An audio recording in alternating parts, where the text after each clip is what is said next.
Everybody, welcome to another episode of Journey to the Overland. So what I wanted to do in this episode, kind of before we get to the game, is go over the new expanded uh, encounter deck.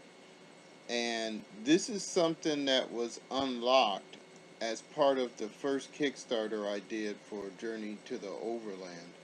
And it was actually probably one of the most popular stretch goals that we hit.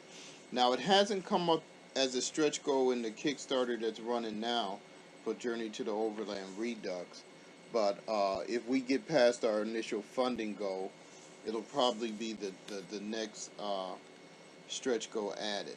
Now, basically, this stretch goal funded, I think, is another 50 cards, encounter cards. And initially, that was kind of what it was just going to be, was some more encounter cards. But as I started putting it together, and as I started kind of listening to people who were playing the game, one of the things that was missing was kind of items. An ability for your character to kind of find unique items that would help them. Now, this is probably something that you would more likely see in a board game, right? Where you have games like Gloomhaven or maybe the Mage Knight board game where you draw a deck and you get a bottle and you get a sword and you get a cup. Uh, it's not so much in role playing. Usually in role playing, you're not going to get items until you actually finish a quest or an adventure, and that's built into Journey to the Overland. But the more I thought about it, because a lot of times in Journey to the Overland, you're really not going to be doing a specific quest. Like every role playing session, the GM is kind of already mapped or outlined uh, the items he's going to give out and kind of where and when he's going to give them out. In Journey to the Overland, unless you're doing one of the quests, like you're looking for a weapon of power, you're completing a quest you got from an audience, or you're going out looking for something you heard about in news and information, the everyday traveling part of the game, you're not going to really be finding items unless you're defeating people. Now, just about everybody you encounter will have something on them, and that's kind of the most common way to pick up items and equipment. Although most of them are going to be kind of routine stuff that you would buy, a weapon, maybe a cloak, maybe boots, maybe food, whatever. So I kind of thought about it and said, well, you know what? It would be nice to be able to get something special every now and then from just these everyday kind of random encounters. And so when I started doing the new cards for the expanded card deck, I decided to make all of them item cards. Now, the problem with that was, how am I going to introduce these into the game? Because you don't want to throw 50 cards into a 100 card deck, and basically now a third of the deck is items. And your character, every time he moves from one hex to the other and he gets an encounter, oh, I found a cup. And then he moves the next day, oh, look, I found some boots. And he moves the next day, and oh, look, I have a cloak.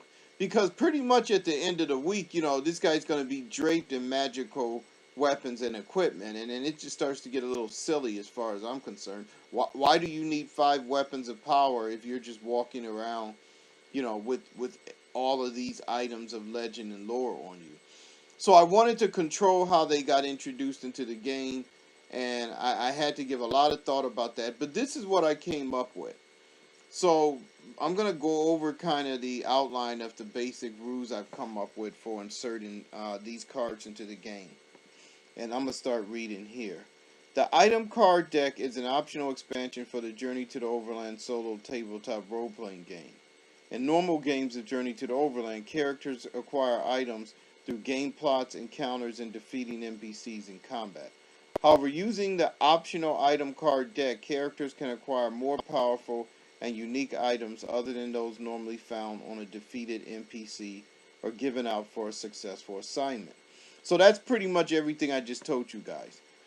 The following rules provide you with 2 ways to incorporate the optional item card deck into your games. So there's going to be 2 options, and you pick which one you're going to use for your game. You don't use them both in the same game. You pick which one, and you should probably stick with that. The first one is obtaining items from defeated non-player characters. This method of obtaining items is the most streamlined and conforms closest to the normal course of play. First, begin by shuffling the item card and setting the cards off to the side. Make sure you have removed all the NPC cards or location cards. Only items should be in the deck. So I think there's like 4 or 5 cards that are non-items that are in the expanded card deck. So you want to make sure you take those out, and this deck you're creating should only have items in it. Using this method, characters have a 25% chance per level of the NPC of obtaining a special item off of that NPC. For example, if you defeat a level 2 NPC, then you would have a 50% chance of obtaining a special item off of that NPC, in addition to any items listed in their possessions. However, this percent chance is capped at 95%. Now, to explain that, the simplest way is, since most of the NPCs you encounter will be level 1, you're only going to have a 25% chance after you defeat an NPC of finding a special item. So you're still going to have to defeat them in order to find this special item, because my reasoning is, if you're not defeating these guys, even if they join your party, they're probably not going to be telling you, oh yeah, I've got a magic ring. You know, Frodo didn't mean, was it Frodo? No, Bilbo. Bilbo didn't even tell his party about his ring. I don't even think throughout the whole adventure. I think only Gandalf found out later. So these type of items aren't things that somebody that joins your party, even an NPC comrade's going to tell you. So you're not going to be able to get them just by somebody joining your party. Let's go on. No more than one special item will ever be obtained from an encounter, regardless of how many NPCs are encountered. So that means right there, if you encounter 4 bandits and they're all level 1, you don't get 4 rolls. You get 1 roll for somebody in there. Just pick somebody. You got a 25% chance. You should probably pick the highest level character. However, for each additional NPC present in the encounter, you gain a 5% increase to your percent chance of finding a special item, up to a maximum increase of 20%. Okay, so that's how I did that. So, and here's an example. For example, if you encounter a party of bandits and the leader is level 2, 50%, but he is accompanied by 4 other bandits, regardless of level, you would have 70% chance of obtaining an item. So that's basically 50 plus 5 times 4 is 20. So you're almost definitely going to find a special item. And I think the logic behind that is, if it's not on the leader who's already level 2, maybe one of these guys running with him has something, right? So that gives you a bump. And the reason I did that is, it's a lot harder to defeat 4 or 5 guys in an encounter than 1. So I wanted to kind of reward you. If you're going to take out 4 or 5 dudes, you know, you should probably have a better chance of finding something special. In order to obtain an item from an NPC encounter, however, you must kill all of the NPCs present. If you flee, or you allow one or more of them to flee and do not pursue and kill them, then you do not obtain a special item. So this is basically, you know, you can't kill 3 and then let 1 run off and then, you know, ruffle through those 3 people and think you're going to find a magic ring. That one is probably going to have already ruffled through and took it with him when he ran, right? If he has a boss who's been waving around a magic sword throughout the whole trip, and the boss gets killed, he's probably going to grab that sword and go when he flees. So you take them all out, or you don't get any item. It says if you do obtain a special item by passing your roll to see if one is present, simply draw an item card from the card deck. So basically that's it. If you have a 50% chance and you roll 50%, then you would draw 1 item from the card deck. And I'm going to call up an item here. So in this example, we have this. This is an elven pendant. It says you have found an elven pendant of light. This pendant is designed to be your light in a dark place. Whenever traveling, this pendant allows you to pass through fog with no penalty. It also allows you to travel or do other activities during an eclipse without penalty. And so those are all weather effects that could happen.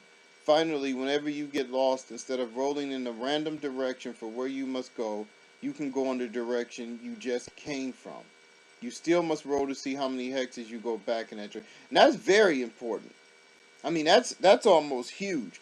So basically, it allows you to retrace your steps if you get lost, as opposed to having to wander off in a direction. And the way getting lost in the game works is you roll one die that will give you a direction: north, east, south, west, northeast, southwest, whatever. And then roll another 10-sided die for how far you go. Because normally, even though you can only travel 2 hexes, when you're lost, you can travel up to 10 hexes. And that is indicative of people who get lost doubling back and doubling back and doubling back, which is why you can really get strung out of your way. What this would allow you to do, however, is to at least travel back in the direction you came, as opposed to like maybe going off into the swamps or the desert, which could happen. So, and that's a very special item, an Elven Pendant. So, now the second way I put in here for obtaining items is this way. Another method, though less preferred, of obtaining items is by simply shuffling item cards into the encounter deck. The back of all the cards in the item card deck has been intentionally styled to match the back of the regular encounter card, so you can do this. And I've pretty much done that with any of my cards. Whether they're encounter cards, they match the original. The weather cards match the original. So throughout my expansions, the back of the cards will typically never change, because I want players to be able to take cards from an expansion and throw them into their regular game deck and just play with them like that by pulling them.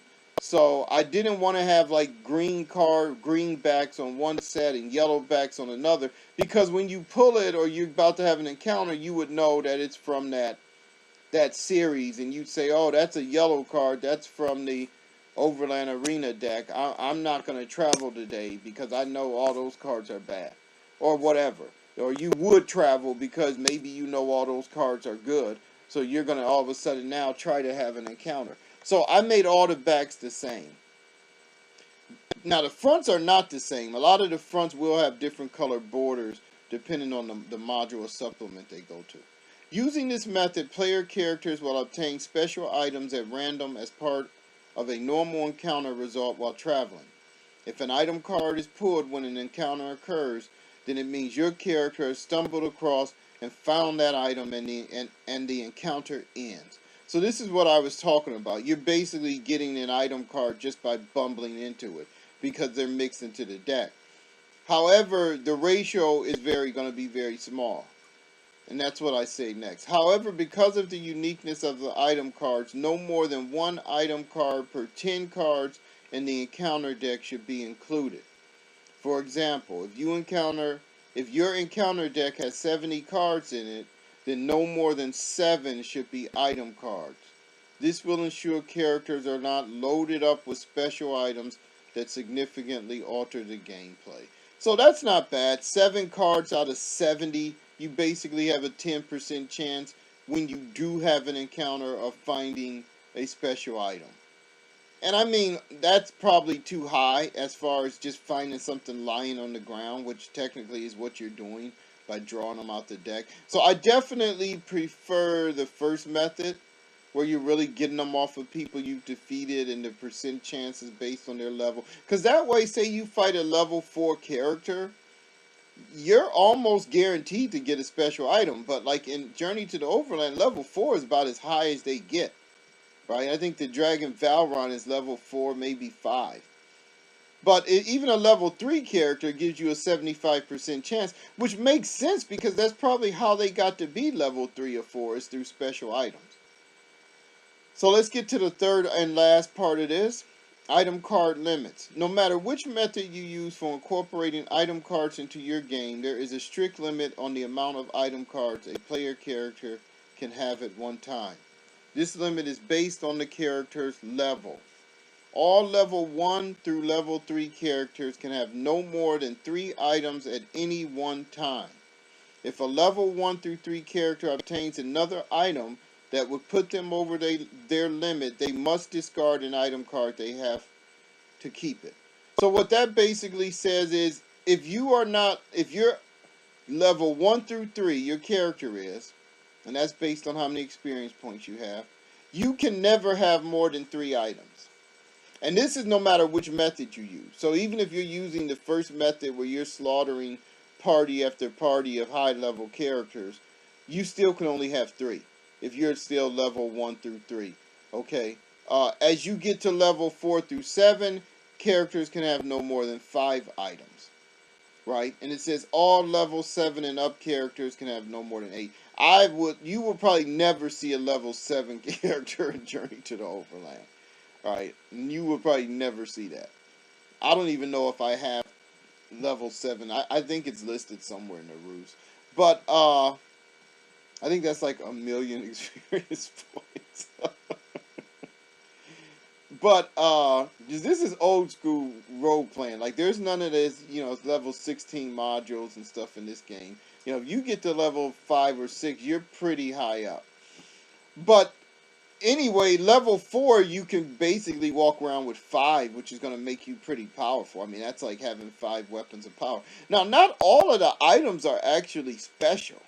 So, I mean, that's another thing to consider. Some of these items are pretty routine. I mean, I don't know if I have this up on my computer, but let me see here if I can just kind of grab a rather routine item. I mean, they all do kind of hack the rules. I mean, that's kind of why I introduced them. Let's look at this. So this is a lasso. It says you haven't found an enchanted lasso. Has a 60% lasso score that can be used in combat instead of... So that's pretty OP.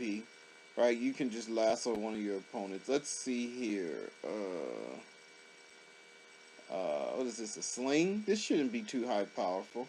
This sling is said to be designed based on the one used by David to slay the Philistine Goliath. However, it's very small and cannot be used properly by an adult human. Any adult human, so you suffer a -20 modifier. But it triples the damage caused by any smooth stones used in it on a successful strike. So basically, if you get smooth stones and you put them in here to attack a giant, how's that going up? You're going to do a lot of damage. Alright, so yeah, I think most of these items are pretty OP, which is why I created the deck. So people would stop complaining about getting killed. But the most you will be able to get is 3 of those. If you earn another one or draw another one, depending on what method you're playing, then you have to discard one. Now here's another note. NPC comrades may obtain and have items like player characters, but must adhere to the same limits based on their level. Now that one I was debating, but in the end I decided to do it because I'd like for your NPC comrades to almost be equal to the character you're playing. So it says here though, however, if an NPC comrade leaves a player character, they take their items with them. If an NPC comrade is killed, a player character can exchange some of their items with those that belong to the NPC comrade. However, they must still stay within the limits set for their level. So basically, your NPC comrade can actually carry around some few extra items for you. But if he's carrying them, he has to use them, and if he leaves, he has to take them. If he dies, then you can go through his items and swap out any ones you got. So that's pretty much this little session on the expanded card deck, also known as the item card deck. And right now these are I guess I would call these the beta rules on implementing them into the game. So if you got any comments or questions, let me know. If you haven't done so already, please check out our Kickstarter that's running. These cards will eventually be one of the stretch goals. I mean, if we hit our funding levels. Take care, and God bless.